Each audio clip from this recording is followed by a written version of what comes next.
राम राम राम राम राम राम राम राम राम नारायण नारायण। संबंध। अब 17वें श्लोक में भगवान कर्मों के तत्व को जानने की प्रेरणा करते हैं। कर्मणो ह्यपि बोद्धव्यां च विकर्मणः अकर्मणश्च बोद्धव्यां गहना कर्मणो गतिः। कर्म का तत्व भी जानना चाहिए और अकर्म का तत्व भी जानना चाहिए तथा विकर्म का तत्व भी जानना चाहिए, क्योंकि कर्म की गति गहन है। व्याख्या। कर्मणो ह्यपि बोद्धव्यम, कर्म करते हुए निर्लिप्त रहना ही कर्म के तत्व को जानना है, जिसका वर्णन आगे 18वें श्लोक में कर्मण्य कर्म यह पश्येत पदों से किया गया है। कर्म स्वरूप से एक दिखने पर भी अंतःकरण के भाव के अनुसार उसके 3 भेद हो जाते हैं, कर्म, अकर्म और विकर्म। सकाम भाव से की गई शास्त्र विहित क्रिया कर्म बन जाती है। फलेच्छा, ममता और आसक्ति से रहित होकर केवल दूसरों के हित के लिए किया गया कर्म अकर्म बन जाता है। विहित कर्म भी यदि दूसरे का अहित करने अथवा उसे दुख पहुंचाने के भाव से किया गया हो तो वह भी विकर्म बन जाता है। निषिद्ध कर्म तो विकर्म है ही। अकर्मणश्च बोद्धव्यम, निर्लिप्त रहते हुए कर्म करना ही अकर्म के तत्व को जानना है, जिसका वर्णन आगे 18वें श्लोक में अकर्मणि च कर्मयः पदों से किया गया है।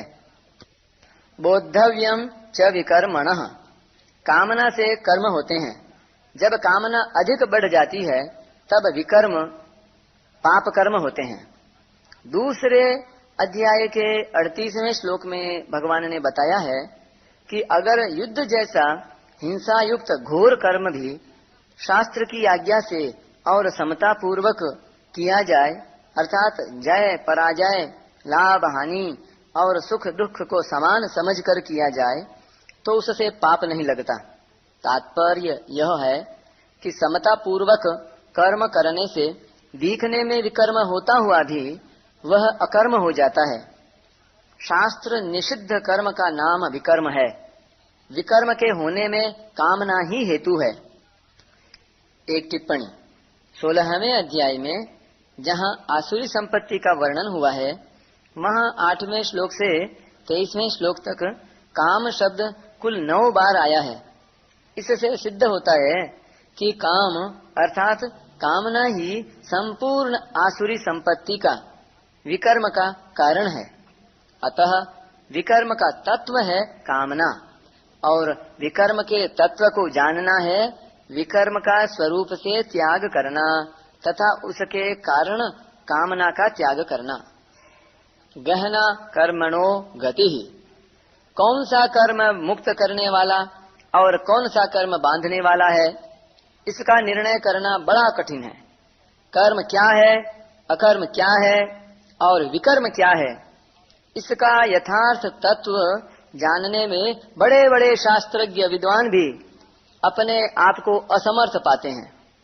अर्जुन भी इस तत्व को न जानने के कारण अपने युद्ध रूप कर्तव्य कर्म को घोर कर्म मान रहे हैं। अतः कर्म की गति, ज्ञान या तत्व बहुत गहन है। यहाँ एक शंका होती है कि इस 17वें श्लोक में भगवान ने बोद्धव्यम च विकर्मणः पदों से यह कहा कि विकर्म का तत्व भी जानना चाहिए, परंतु 19वें से 23वें श्लोक तक के प्रकरण में भगवान ने विकर्म के विषय में कुछ कहा ही नहीं। फिर केवल इस श्लोक में ही विकर्म की बात क्यों कही? इसका समाधान है कि 19वें श्लोक से लेकर 23वें श्लोक तक के प्रकरण में भगवान ने मुख्य रूप से कर्म में अकर्म की बात कही है, जिससे सब कर्म अकर्म हो जाएं, अर्थात कर्म करते हुए भी बंधन न हो। विकर्म कर्म के बहुत पास पड़ता है, क्योंकि कर्मों में कामना ही विकर्म का मुख्य हेतु है। अतः कामना का त्याग करने के लिए तथा विकर्म को निकृष्ट बताने के लिए भगवान ने विकर्म का नाम लिया है। जिस कामना से कर्म होते हैं, उसी कामना के अधिक बढ़ने पर विकर्म होने लगते हैं, परंतु कामना नष्ट होने पर सब कर्म अकर्म हो जाते हैं। इस प्रकरण का खास तात्पर्य अकर्म को जानने में ही है, और अकर्म होता है कामना का नाश होने पर। कामना का नाश होने पर विकर्म होता ही नहीं, अतः विकर्म के विवेचन की जरूरत ही नहीं। इसलिए इस प्रकरण में विकर्म की बात नहीं आई है। दूसरी बात, पाप जनक और नरकों की प्राप्ति कराने वाला होने के कारण विकर्म सर्वथा त्याज्य है, इसलिए भी इसका विस्तार नहीं किया गया है। हाँ, विकर्म के मूल कारण कामना का त्याग करने का भाव इस प्रकरण में मुख्य रूप से आया है। जैसे काम संकल्प वर्जिता त्यक्त्वा कर्म फला संगम समः सिद्धाव सिद्धौ च गत संगस्य यज्ञायाचरतः। इस प्रकार विकर्म के मूल कामना के त्याग का वर्णन करने के लिए ही इस श्लोक में विकर्म को जानने की बात कही गई है। परिशिष्ट भाव हमारे लिए और दूसरों के लिए अभी और परिणामों में किस कर्म का क्या फल होता है, यह समझना बड़ा कठिन है। किसी कर्म को करने में मनुष्य अपना हित समझता है, पर हो जाता है अहित। वह लाभ के लिए करता है, पर हो जाता है नुकसान। वह सुख के लिए करता है, पर मिलता है दुख।